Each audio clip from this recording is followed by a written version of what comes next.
Tina tells the truth. One Tuesday morning, Tina the truthful tiger met Katie the kind koala riding on the bus. "Good morning, Tina," Katie said. "Where are you going today?" "I'm going downtown to have my typewriter fixed," Tina said. "I'm going that way too," Katie said. "I need to buy cookies for our Wednesday get-together at Wendy's house." When the bus came to their stop, Tina and Katie got off and walked towards Rupert's Rapid Repair Shop. On the way, they passed the Hats Galore store. Emmy the exaggerating elephant was inside, trying on a great, big, feathery hat trimmed with red taffeta tulips, purple ruffles, and green tinsel. Tina and Katie went inside. "Hello, hello," Emmy called out to them. "Don't you think this hat looks divine on me?" Tina looked at Emmy. "Well, the truth is, it looks more like a mistake than a hat," she said. "You look silly." Emmy's eye filled with tears. "Don't cry, Emmy," Katie said. "Tina didn't mean to hurt your feelings. She only meant that she likes plain hats better." "Well, do you think I look good in this hat?" Emmy asked Katie. Katie pointed to another hat. "How about trying on the pink one? It's not as frivolly and it matches the color of your dress," she suggested.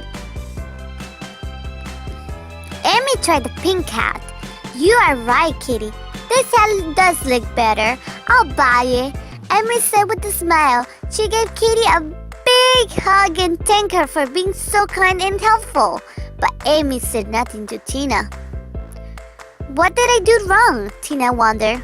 She felt a funny feeling at the bottom of her heart. "I tried to be helpful too, but Emmy seems upset with me." When they left the hat store, Katie waved goodbye to Tina and said, "I hope to see you at Wendy's tomorrow. I'll be there," Tina said as she ran off to Rupert's.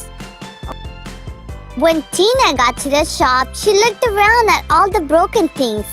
TV sets, telephones, toasters, tennis rackets, tape decks, and trunks. Everything was topsy-turvy and covered with dust. Tina handed her typewriter to Rupert, the resourceful rhinoceros, and explained what was wrong with it. "I'll have this fixed for you in a jiffy," he said. "You can pick it up tomorrow after lunch. Maybe you can have this place tied up by then too. It's a terrible mess, Rupert, and that's the truth," Tina said.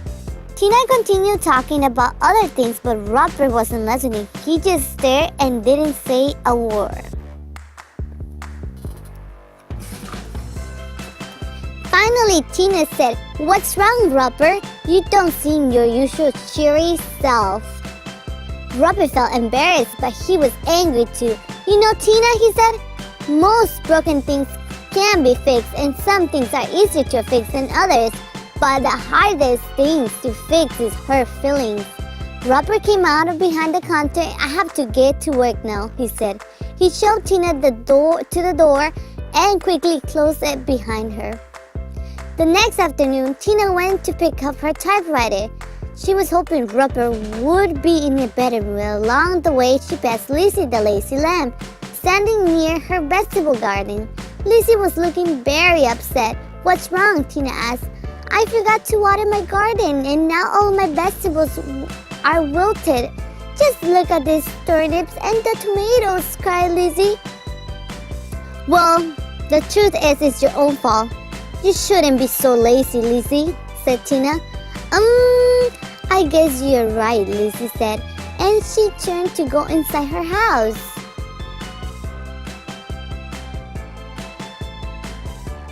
Just then, Perry the polite porcupine passed by.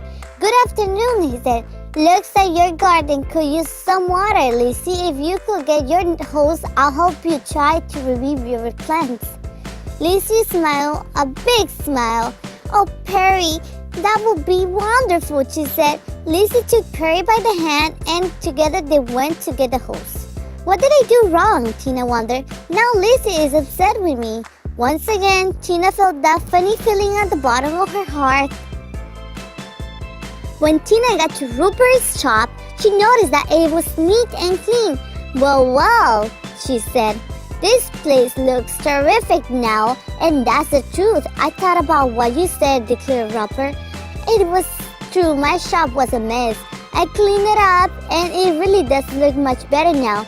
I'm glad you told me the truth, Tina, but I still don't like the way you told me. Tina felt confused and unhappy, but she said nothing. The truth is the truth, she thought to herself as she paid. Roper, how else can I say it? Roper handed Tina her typewriter as she left.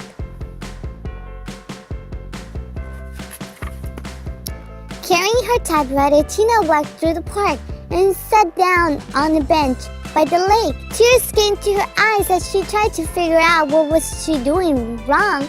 What she had that awful feeling at the bottom of her heart again. I'm supposed to tell the truth. Everyone knows that, but why does it make me feel so bad? Just then, Wendy passed by on her way home from the supermarket. She saw Tina sitting alone and looking sad. Tina, what's wrong? She asked. I don't know, Tina said. It's all very confusing. I know it's right to tell the truth, but when I do, everyone gets upset with me. Wendy sat down and thought for a while. Then she said, telling the truth is very important, but sometimes the truth alone is not enough. It's not only what you say that counts, how you say it counts too. That's called using tact. How can I get some tact? Tina asked. Easy, just tell the truth in a kind way. Wendy explained. For instance, if someone gives you a present that you don't really want, don't say, Jack, this is awful, or I already have one. Say, thank you very much for your thoughtfulness. Or if someone is wearing a funny looking coat, don't point and laugh. Remember, if you have nothing nice to say, it's usually better not to say anything at all. Wendy picked up her packages. Now dry your eyes, Tina, and come home with me, she said. You can help me get everything ready for this afternoon. Together, the two friends walked to Wendy's house. Tina helped Wendy lay out the tray of cookies, cinnamon toast, and tea. Soon Carrie and Perry arrived, with Herbie the happy hamster, Albert the absent-minded alligator, and Siggy the sleepy zebra. Everyone talked and had fun. After a while, Wendy took out her clarinet and played a tune. Katie played the piano, and Herbie played his tuba. Herbie followed along as best as he could, but his tuba growled and groaned. Herbie followed along as best as he could. Tina was tempted to cover her ears, but she didn't. She remembered what Wendy said. Didn't want to hurt Herbie's feelings. That must be tact, she said to herself. While they were playing, Herbie leaned over to Tina and said, maybe I shouldn't join in. I know I don't play very well. Tina thought a minute. Then she said, don't stop playing, Herbie. You're sure to improve if you just keep on practicing. Wendy heard what Tina said to Herbie. Hooray! You have just passed the tact test, she whispered in Tina's ear. Now, Tina, you're not only a truthful tiger, but a tactful tiger too.